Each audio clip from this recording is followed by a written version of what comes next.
बच्चों, मैं अवनीश कुमार ऑनलाइन विद्यार्थी के YouTube चैनल पर आप लोगों का हृदय की असीम गहराइयों से स्वागत करता हूं।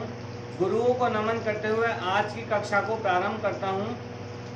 जैसा कि बच्चों आप लोगों को विदित है कि हम लोग संज्ञा प्रकरण पढ़े थे और पिछली कक्षा में। अब उसी क्रम में हम आज का जो टॉपिक है बेटा हमारा सर्वनाम है, ठीक है, उसको आज हमें पढ़ना है।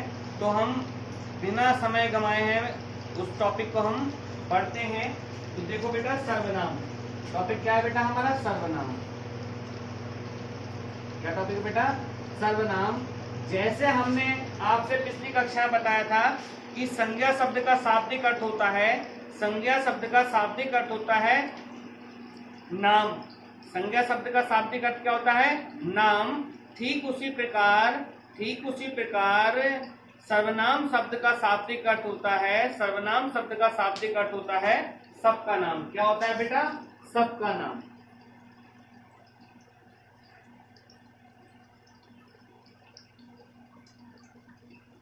इसकी परिभाषा क्या कहती है? परिभाषा कहती है जो शब्द संज्ञा के स्थान पर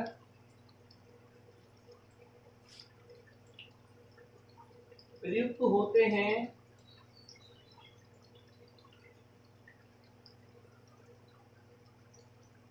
सर्वनाम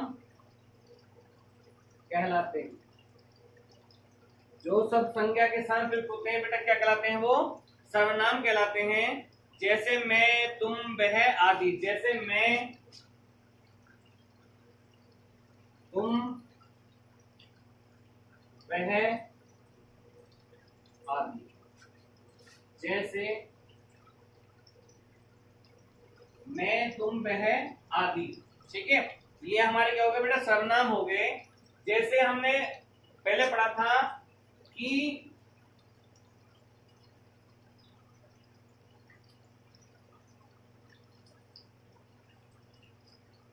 एक एग्जाम्पल ले रहा हूं, राम पढ़ता है। राम पढ़ता है।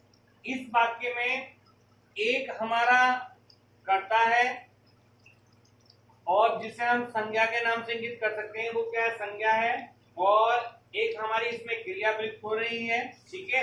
तो यहाँ पर राम शब्द क्या है? यहाँ पर बताओ, राम शब्द क्या है? राम शब्द क्या है? संज्ञा है। क्या है? संज्ञा। अब मैं कहूं कि जो शब्द संज्ञा के साथ प्रयुक्त होता है उसे हम क्या कहते हैं? सर्वनाम कहते हैं। जैसे मैं कह दूं अभी यहाँ पर वह पढ़ता है,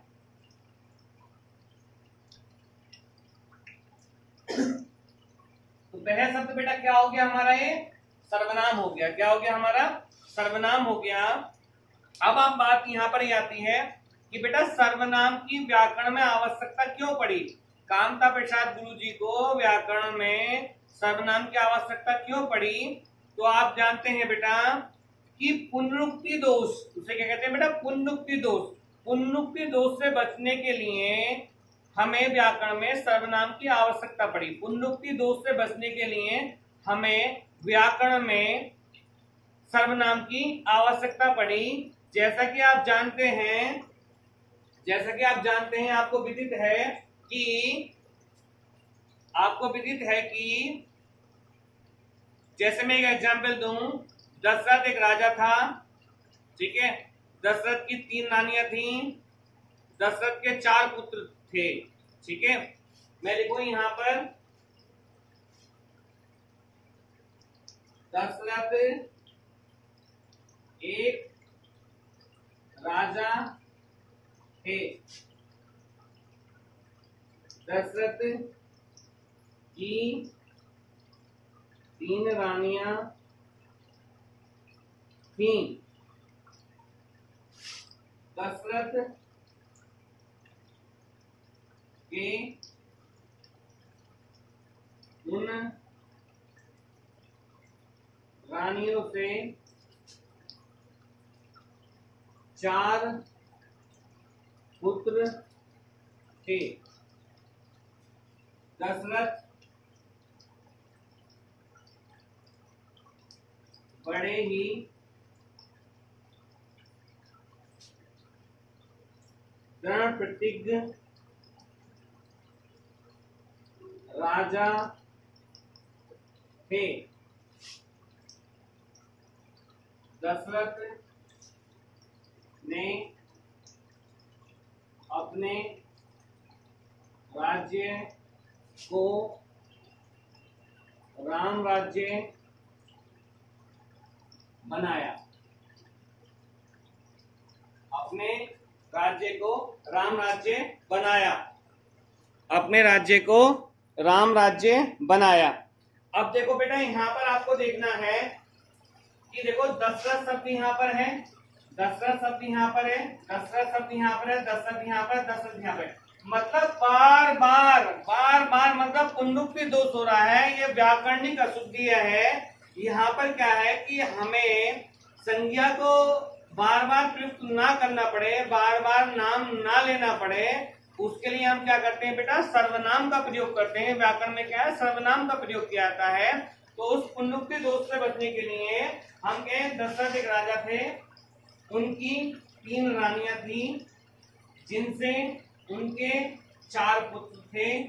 वह बड़े ही दृढ़ प्रतिज्ञ राजा थे।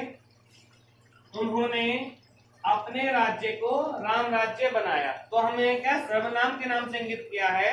जैसे आप बचपन में छोटे थे तो काऊ पे या मेरे विद्यालय में निबंध लिखना आता था तो आप लिखते थे गाय ऐसी होती है, गाय की 4 टांगे होती हैं, गाय बहुत दूध देती है, गाय हमारा पालतू पशु है, गाय पालने से धन की वृद्धि होती है, हिंदू धर्म में गाय को बड़ा ही शुभ और पवित्र माना गया है।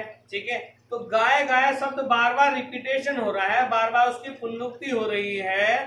तो उसको अगर हम व्याकरणिक भाषा में बात करें तो वहां पर क्या है, वो गलत है। उसमें ही या शी के माध्यम से उसको इंगित किया जाएगा, सर्वनाम शब्द का प्रयोग किया जाएगा, तब वो व्याकरणिक दृष्टि से सही साबित होगा। ठीक है, आ रही इतनी बात समझ बच्चों, आ रही बच्चों बात समझ में इतनी?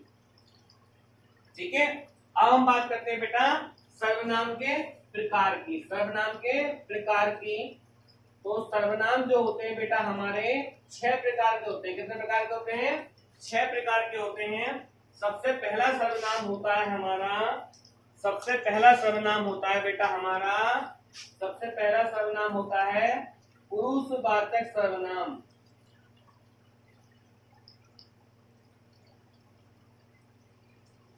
दूसरा होता है बेटा हमारा निश्चयवाचक सर्वनाम। तीसरा होता है बेटा अनिश्चयवाचक सर्वनाम।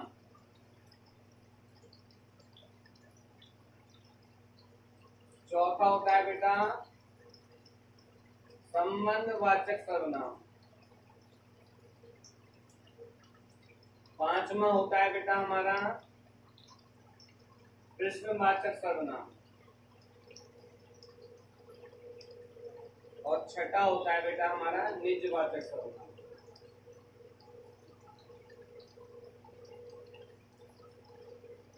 ठीक है, तो सर्वनाम के प्रकार हो गए हमारे पुरुषवाचक सर्वनाम, निश्चयवाचक सर्वनाम, अनिश्चयवाचक सर्वनाम, संबंधवाचक सर्वनाम, प्रश्नवाचक सर्वनाम और निजवाचक सर्वनाम। ठीक है, ये हमारे 6 प्रकार होते हैं।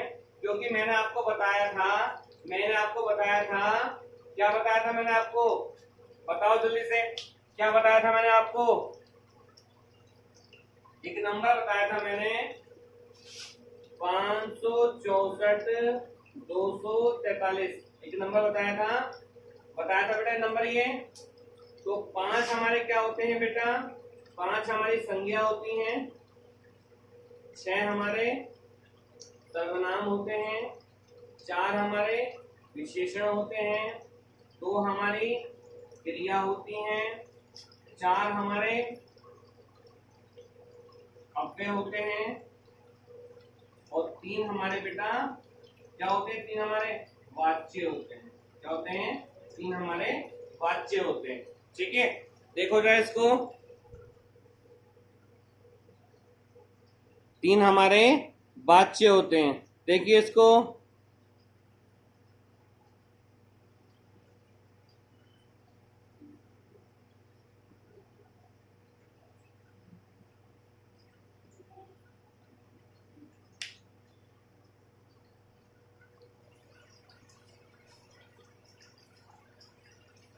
जल्दी से बेटा इसका स्क्रीनशॉट लीजिए, जल्दी से इसका स्क्रीनशॉट लीजिए, फिर हम आगे इसको विस्तृत रूप देते हैं।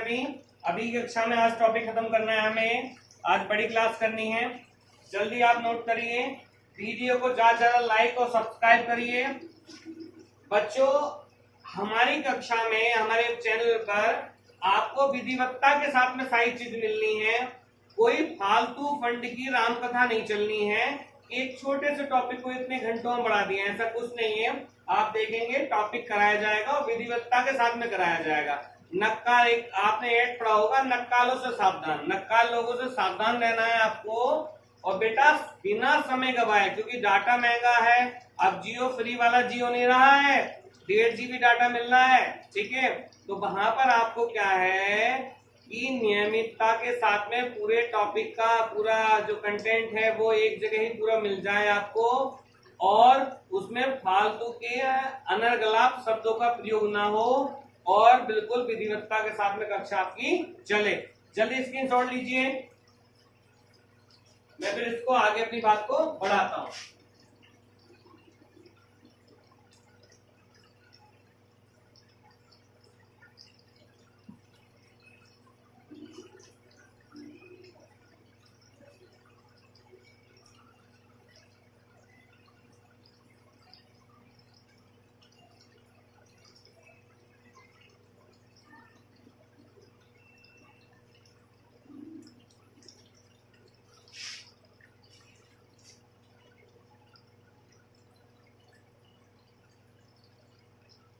नोट करिए बेटा, पुरुषवाचक सर्वनाम क्या होता है?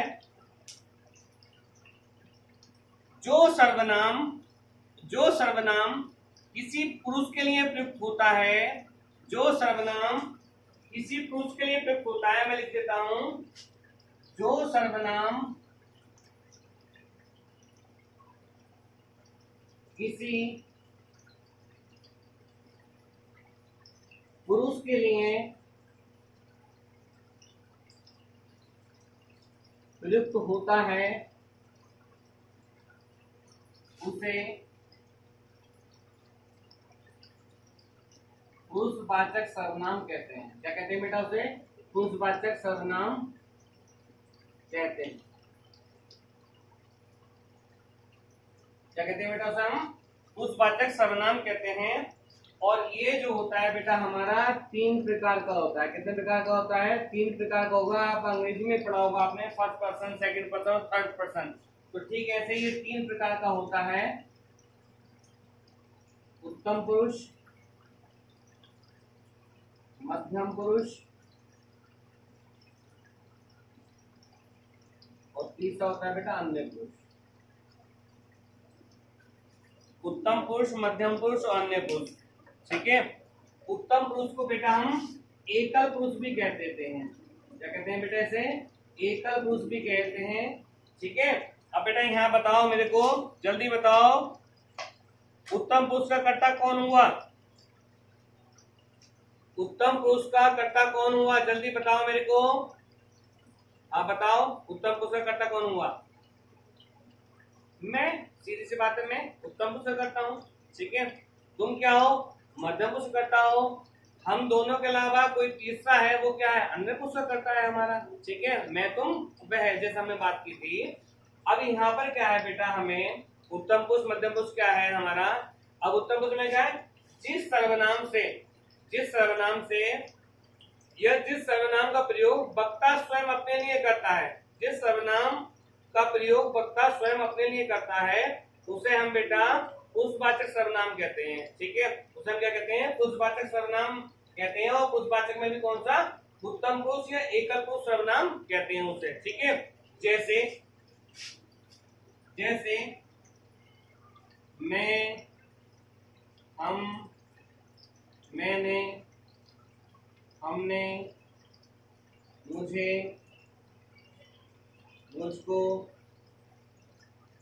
मुझसे, मेरा आदि, ठीक है। मध्यम पुरुष क्या होता है?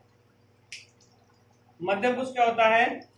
मध्यम पुरुष क्या होता है बताओ बेटा? मध्यम पुरुष क्या होता है? जिससे बात कही जाती है, यहाँ पर वक्ता जो है स्वयं अपने लिए कहेगा। यहाँ पर क्या है, जिससे के लिए बात कही जाती है उसे हम क्या कहते हैं, मध्यम पुरुष कहते हैं। जैसे तू, तुम, तुमने, तुमको, तुझे, तेरा, तुझसे आदि। तू, तेरा, तुझे, तुझको, तुझसे आदि। अन्य पुरुष का होता है, अन्य पुरुष कहता है जिन सर्वनाम शब्दों का प्रयोग ना वक्ता अपने लिए करता है ना दूसरे के लिए करता है, बल्कि किसी तीसरे यानी कि अन्य के लिए करता है, उसे हम क्या कहते हैं, अन्य पुरुष का कर्ता कहते हैं। जैसे हमारा यह, वह, वे, इन, इनको, इनसे, इन्होंने, इनका, आदि आदि। ठीक है, ये क्या हो गए बेटा हमारे, ये क्या हो गए हमारे पुरुषवाचक सर्वनाम के तीन प्रकार हो गए, उत्तम पुरुष, मध्यम पुरुष, अन्य पुरुष। उत्तम पुरुष में क्या होता है, इसे एकल पुरुष भी कहते हैं। जिस सर्वनाम शब्दों का प्रयोग वक्ता स्वयं अपने लिए करता है उसे हम क्या कहते हैं, पुरुषवाचक या उत्तम पुरुष का एकल पुरुष सर्वनाम कहते हैं। मध्यम पुरुष क्या होता है, जिस सर्वनाम शब्दों का प्रयोग वक्ता किसी दूसरे के लिए करता है, ठीक है, उसे हम क्या कहते हैं, मध्यम पुरुष का कहते हैं, उसे मध्यम पुरुष कहते हैं। और अन्य पुरुष क्या होता है, जिस सर्वनाम शब्दों का प्रयोग वक्ता ना अपने लिए करता है ना दूसरे के लिए करता है, बल्कि किसी तीसरे अन्य पुरुष के लिए करता है, तो उसे अन्य पुरुष का कर्ता कहते हैं। जैसे ये है, वह, ये, इनको, ठीक है। जैसे समझो कक्षा में आपने देखा होगा, कक्षा में जब अध्यापक पढ़ा रहा है और जितने विद्यार्थी बैठे हैं, तो अध्यापक कौन सा कर्ता होगा, उत्तम पुरुष, मध्यम पुरुष या अन्य पुरुष, कौन सा होगा, उत्तम पुरुष का कर्ता होगा। और बच्चे क्या होंगे, मध्यम पुरुष के कर्ता होंगे। इसके अलावा अगर प्रिंसिपल साहब ऑफिस में बैठे हो तो क्या होंगे, वो अन्य पुरुष के कर्ता हो जाएंगे। अब देखो दूसरा उदाहरण यहीं से लेते हैं हम, कि अगर परीक्षा कक्षा में किसी बच्चे ने क्वेश्चन पुट ऑफ किया, किसी बच्चे ने प्रश्न पुट ऑफ किया, शिक्षक से प्रश्न किया है, तो वह वहां पर क्या बन जाएगा, विद्यार्थी क्या बन जाएगा, उत्तम पुरुष का कर्ता बन जाएगा। और शिक्षक क्या बन जाएगा, मध्यम पुरुष का कर्ता बन जाएगा। और जो कक्षा में जितने विद्यार्थी बैठे हुए हैं और जो बाकी लोग बैठे हैं वो अन्य पुरुष के कर्ता बन जाएंगे। क्या बन जाएंगे बेटा, वो अन्य पुरुष के कर्ता बन जाएंगे। ठीक है,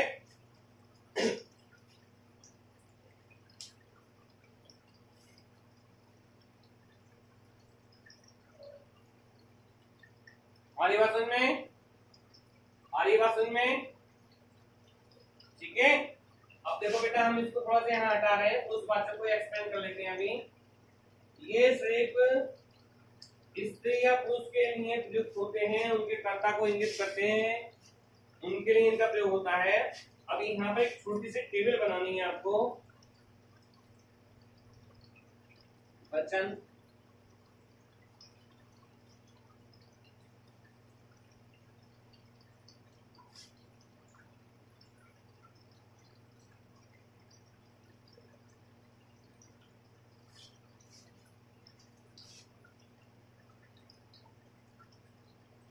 उत्तम पुरुष, मध्यम पुरुष,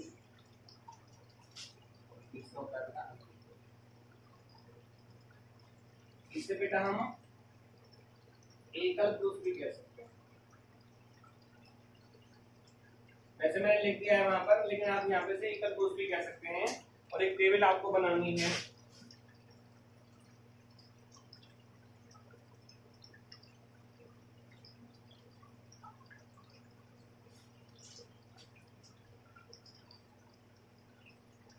यहाँ पर एक वचन, दूसरा क्या होता है बेटा, बहुवचन। एक वचन और बहुवचन। तो यहाँ पर क्या हो जाएगा, मैं एक बार पानी पी लूं।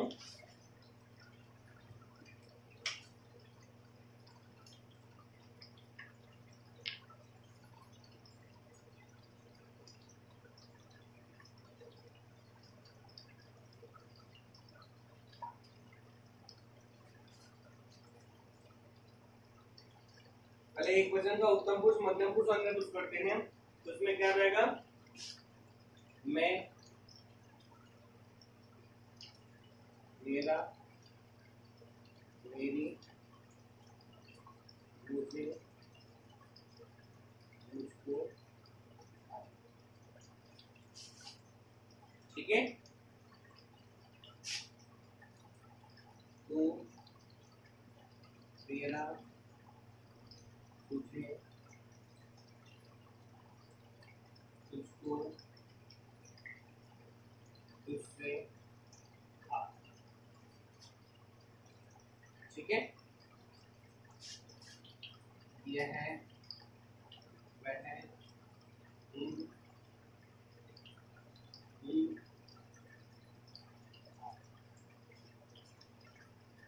ठीक है। यहाँ पर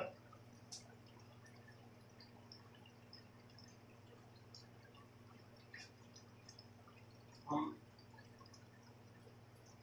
हमारा, हमको, हमसे, आप, तुम, तुम्हारा, तुमको,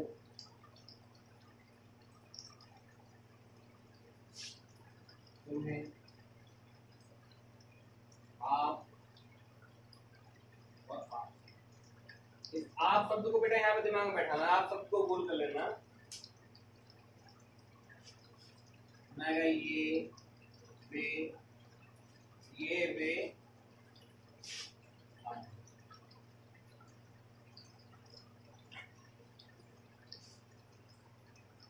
ठीक है। ये वे आदि, ये हमारे क्या होंगे, अन्य क्वेश्चन हो जाएंगे और बहुवचन हो जाएंगे। तो एक वचन हमने देखा क्या, मैं एक वचन हूँ, मेरा एक वचन है, मेरी एक वचन है, मुझे एक वचन है, मुझको एक वचन है, ठीक है। ऐसे मध्यम पुरुष का तू, तेरा, तुझे, तुझको, तुमसे या तुझसे, ये क्या है हमारा, ये क्या है हमारा मध्यम पुरुष का एक वचन है। ये है वह, इन और उन, ठीक है।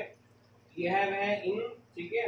उन शब्द को बेटा हम बहुवचन नहीं रख सकते, इनको यहाँ पर सकते हैं, सॉरी। ये है वह और इन, ठीक है। ये किसमें आएगा, नपुंसक में आ जाएगा। ऐसे बहुवचन में क्या आएगा, हम, हमारा, हमको, हमसे। एक वचन में तुम, तुम्हारा, तुम, तुम्हारा, तुम, तुम्हारा, तुम्हें, तुमको, आप, आपको, ये वे, उन आदि, ठीक है। ये हमारा हो जाता है यहाँ पर,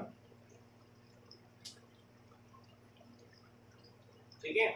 एक सारणी है, इसको बनाना है आपको। तो यहाँ से हम बेटा कर्ता का निर्धारण करेंगे, अभी बात करेंगे, चर्चा करेंगे उस पर। इतना आप नोट करिए, स्क्रीनशॉट लीजिए, स्क्रीनशॉट लीजिए, स्क्रीनशॉट लीजिए बेटा इसका।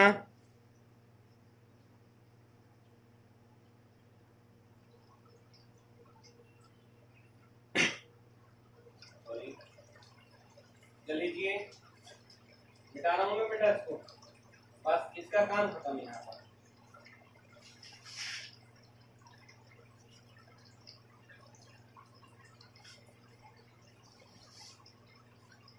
बेटा दूसरा प्रकार कौन सा था हमारा, निश्चयवाचक सर्वनाम। कौन सा था बेटा, निश्चयवाचक सर्वनाम, ठीक है। ये क्या कहता है निश्चयवाचक सर्वनाम, निश्चय सर्वनाम क्या होता है, जिस सर्वनाम से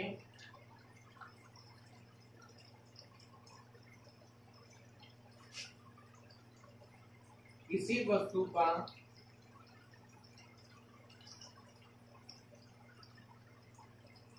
निश्चित बोध होता है,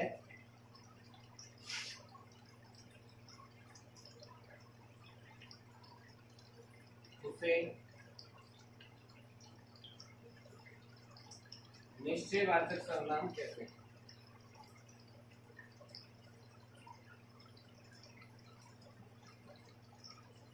उसे हम क्या कहते हैं बेटा, निश्चयवाचक सर्वनाम कहते हैं।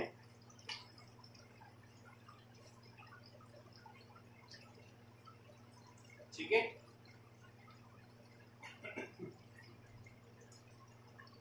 क्या कहते हैं उसे बेटा, हम निश्चयवाचक सर्वनाम कहते हैं। इसे अपनी समझ के लिए, इसे निश्चयवाचक सर्वनाम को समझ के लिए इसे हम दो भागों में तोड़ सकते हैं बेटा, अपनी समझ के लिए। निकटवर्ती दूसरा बेटा दूर। और इसमें फिर कौन सा सर्वनाम है बेटा, ये है वह, ये है वह, इसी, उसी आदि। निकटवर्ती के लिए यह शब्द प्रयोग करते हैं और दूरवर्ती के लिए हम बेटा हम वह शब्द का प्रयोग करते हैं। जैसे मैं कहूं, जैसे मैं कहूं यह सर्प है, यह सर्प है, तो मैं कहूं वह आम का पेड़। फिर मैं कहूं यह पृथ्वी है और वह आकाश। यह पृथ्वी है और वह आकाश है। ऐसे मैं कह दूं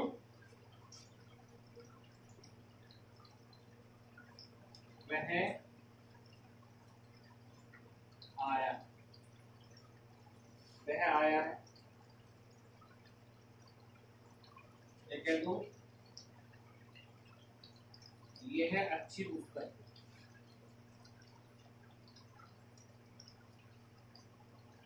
यह अच्छी पुस्तक है, यह अच्छी पुस्तक है, यह अच्छी पुस्तक है।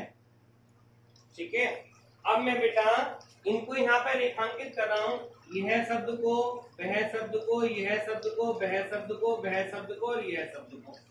अब पहली बात तो आप ये मेरे को बताओ, पहली बात ये बताओ कि ये किस उस वाचक के प्रथम पुरुष के या मध्यम पुरुष के अन्य पुरुष के करता है, बताओ किसे करता है? उत्तम पुरुष के या एकल पुरुष के, मध्यम पुरुष के या अन्य पुरुष के, बताओ जल्दी से। किसके? ये बेटा अन्य पुरुष के यहाँ पर हमारे।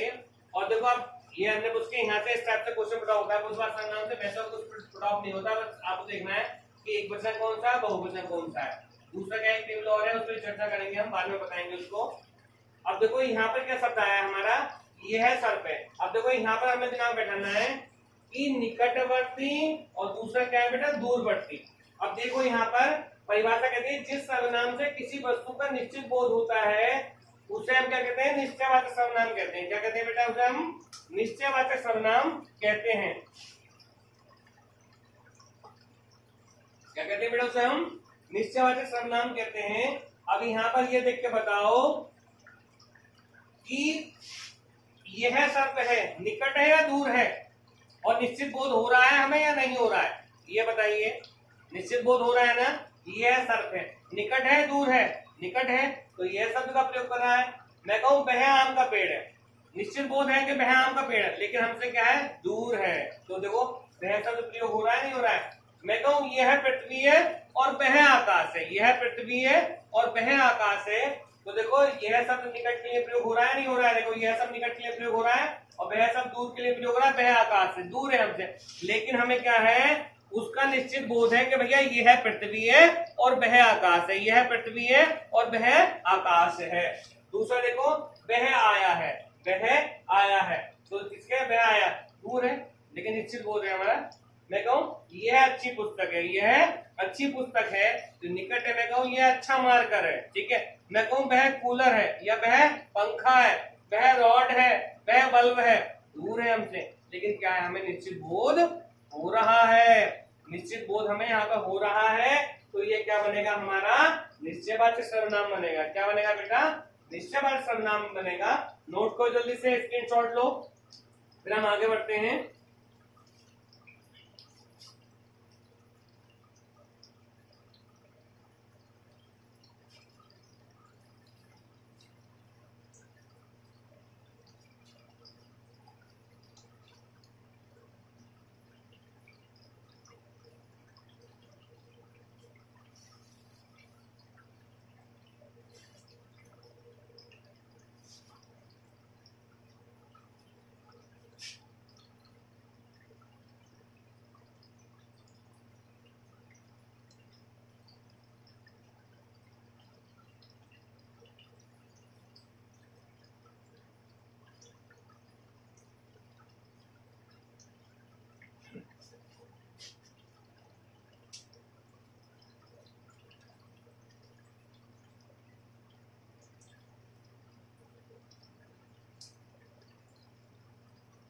सर्वनाम शब्द का साथ कर रहे हैं, सबका नाम, और क्या कर रहे हैं बेटा, इसकी विस्तृत चर्चा कर रहे हैं। दो हमने पढ़ लिए हैं। तीसरा प्रकार होता है बेटा हमारा अनिश्चयवाचक सर्वनाम। अनिश्चयवाचक सर्वनाम, इसकी परिभाषा कहती है निश्चयवाचक सर्वनाम की, बिल्कुल निश्चयवाचक सर्वनाम के बिल्कुल विपरीत है। जिस सर्वनाम से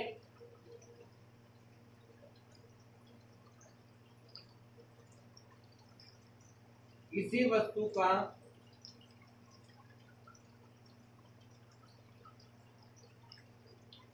निश्चयात्मक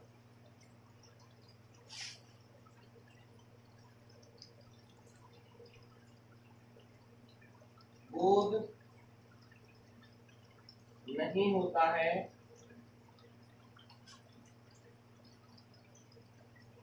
उसे अनिश्चयवाचक सर्वनाम कहते हैं। उसे हम क्या कहते हैं बेटा, अनिश्चयवाचक सर्वनाम कहते हैं। इसमें फिक्स होने वाला सर्वनाम है कोई, किसी और कुछ। किन्हीं में भी प्रयोग हो सकता है, किसी शब्द का प्रयोग हो सकता है, किसी का हमने कभी लिया है, और किन्हीं शब्द का प्रयोग हो सकता है आदि।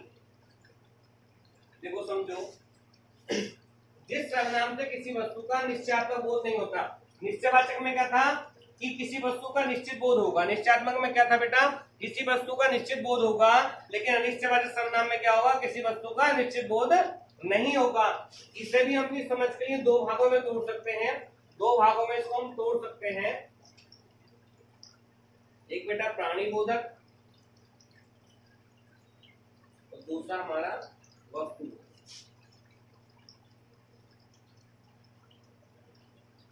ठीक है, यहाँ पर प्राणी बोधक के लिए हम कोई और किसी शब्द का प्रयोग करेंगे, वस्तु बोधक के लिए हम कुछ शब्द का ही प्रयोग करेंगे। प्राणी बोधक के लिए कोई और किसी शब्द का प्रयोग करेंगे, वस्तु बोधक के लिए हम कुछ शब्द का प्रयोग करेंगे। फॉर एग्जाम्पल के अनुसार देखते हैं। मैं कह रहा हूं कोई आ रहा है, मैं तुम दरवाजे पर कोई खड़ा है।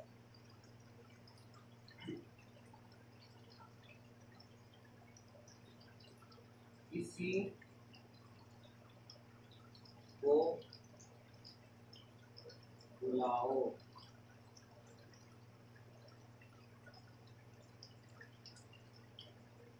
उसने कुछ नहीं लिया।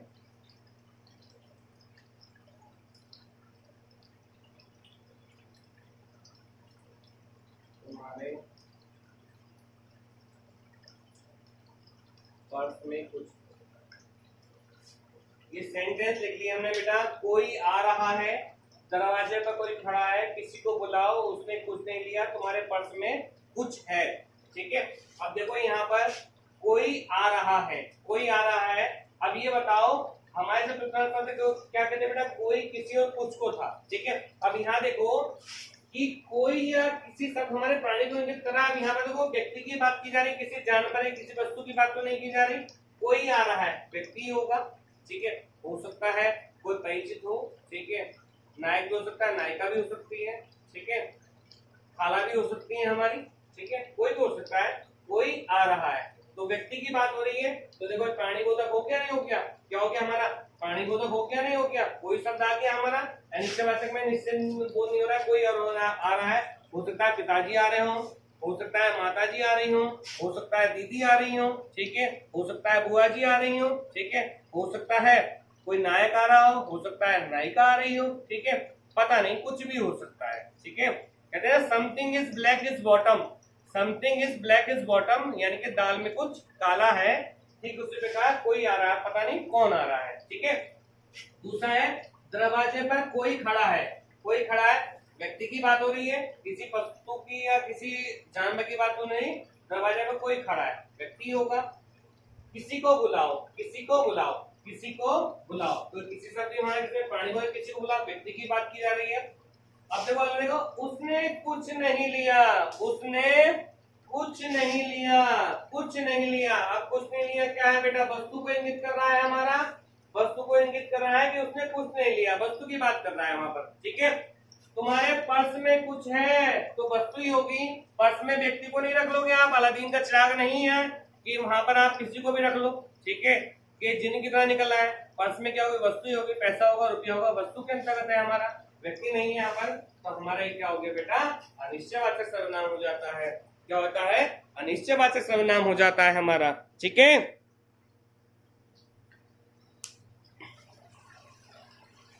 बेटा समय थोड़ा ज्यादा हो रहा है, आज की वीडियो को हम यहीं पर रोक रहे हैं और इसको जो है अभी हम और कंटिन्यू करेंगे। ठीक है, और आप देख रहे हैं कि आपको ज्ञान जो मिल रहा है वो कैसा मिल रहा है, कमेंट बॉक्स में बताएं मेरे को।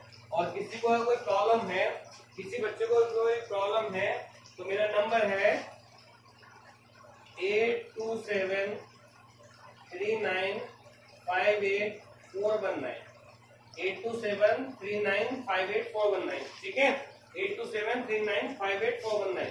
ठीक है, और पीजीटी हिंदी का क्रश कोर्स कोई करना चाह रहा है, रिवीजन करना चाह रहा है तो मुझसे वो संपर्क कर ले। पीजीटी हिंदी विषय हेतु किसी को कोई प्रॉब्लम है तो मुझसे संपर्क कर ले और उसको क्रश कोर्स के अकॉर्डिंग हमारा उसका सिलेबस कंप्लीट करवा दिया जाएगा अभी भी दिन बहुत जल्दी। ठीक है, 4 घंटे क्लास लाई जाएगी और जिससे विधिवत कार्यक्रम पूर्ण हो जाएगा। ठीक है, आज की क्लास को हम विराम देते हैं। आप सब लोगों का बहुत बहुत धन्यवाद हमारे चैनल को देखने के लिए। ठीक है, नमस्कार।